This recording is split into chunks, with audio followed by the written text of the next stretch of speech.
Hello there, I'm Jenny and my partner is Goran, and we have a trip coming up in about a month.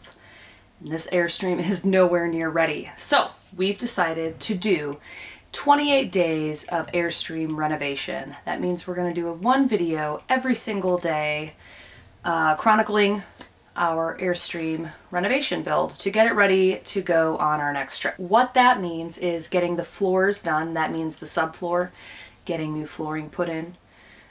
We need to paint the interior, including all of the cabinets and the bathroom. And we need to install a few things such as faucets, perhaps update some of the batteries and electrical systems, and really whatever else we can fit in 28 days. We're going to be working on this Airstream all summer, and we're definitely going to be getting some help on it. It turned out to be a lot more work than we had originally planned. So whatever, it is what it is. We have a trip planned to go to Mackinac Island in about a month. So we don't want to miss that trip. Yeah, so that's what this is going to be. You're going to get a video every day for the next 28 days. And hopefully we can then start our RV adventures. Super exciting. All right, so here is day one of our Airstream renovation project. Hope you enjoy it. Hello. Today we're going to be continuing with our Airstream work. Today I'm going to be grinding out all of the puncture holes, nail holes that are in the walls so that I can fill them with filler, get them sanded to prep the surface for painting. Let me show you what I am doing. Okay, so you can see these little holes right here. They're all over the place.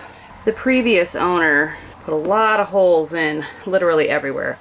So what I'm doing is going in with a Dremel and dremeling and making this smooth so that I can then fill it with some filler and make it look pretty, have it be prepped for paint. So I've been using a couple of different wood fillers for this project. I understand that the walls are made out of metal, but the wood filler seems to be doing the job, so I'm gonna keep going with it, see how it does when we're on the road, and if there's any, cracking or chipping or loosens up, then I'll know it doesn't work.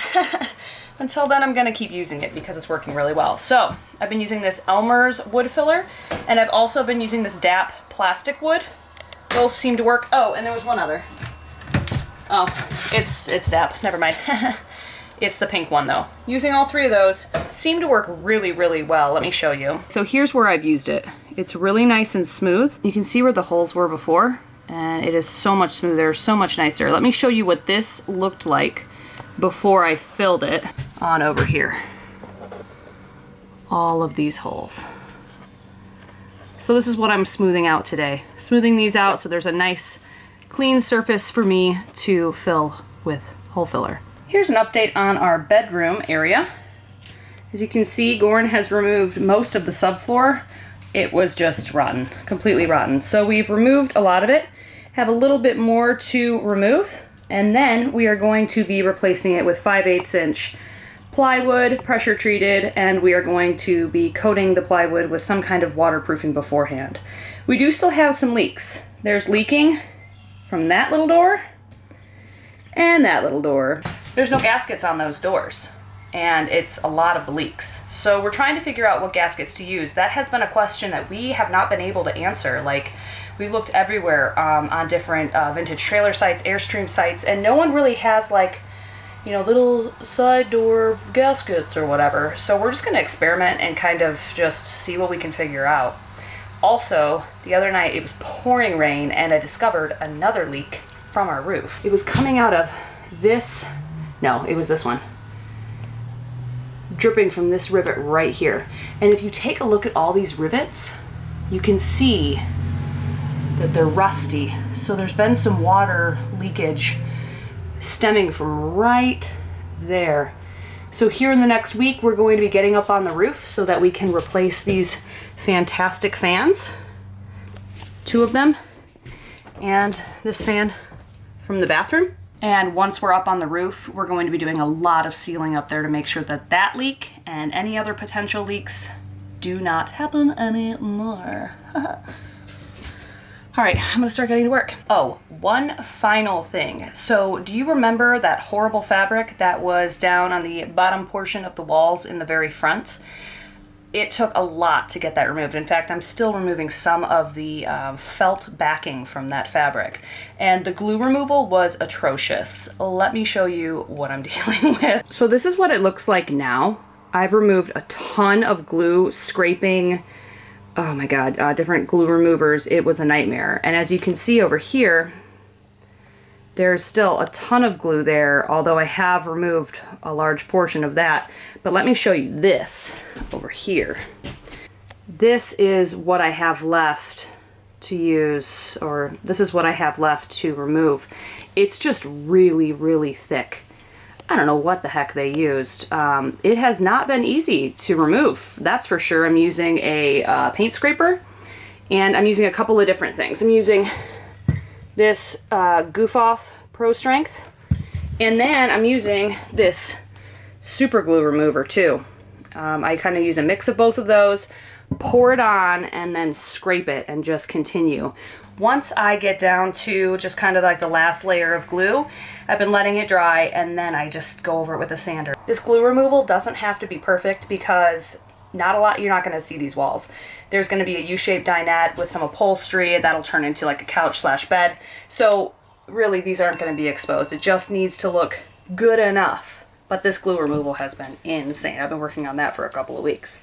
Water is working. What you doing out there? Hooking up the poop hose here. Poop hose. So we can test the gray water tank. Oh. Stinky Slinky. Stinky Slinky. Oh, looks like a caterpillar. Yeah, it smells like rotten eggs. Yeah, ain't good. Oh, there it is. Alright, it's flowing out. Yep. Got some good flow. What? It's the first time we've really had the water on. What's going on? So our gray water is now showing half, which means our test is working, and at the level of the gray water tank, the level sensor is working correctly in Oh, the that's indicator. awesome. Well, correctly as far as we can tell. We'll see if it's actually full when it says full, but so far so good. It's moving. That's a good thing. It's a good sign. What are we about to do? About to put that hose in your face. No, what are we gonna do? We're gonna pull the black tank and see. It should be clean. We were told it's clean. We were told it was pristine. It was cleaned. It's probably got poop in it. Of angels. All right, let's try it. It's probably got poop in it. Probably got poop in it. Here it comes. Whatever it is. Should just be water, hopefully. Oh, good. Oh, good. No giant chunks of poop. No poo. Especially considering I'm downstream. I think that's all for updates right now, so I'm gonna get back to work. This was day 1, and we got a lot of stuff done, and I'm really looking forward to the next 28 days. So we would love for you to join us. Hit that subscribe button, hit the bell next to it, and be sure to follow along with our Airstream renovation. All right, we'll see you next time. Bye.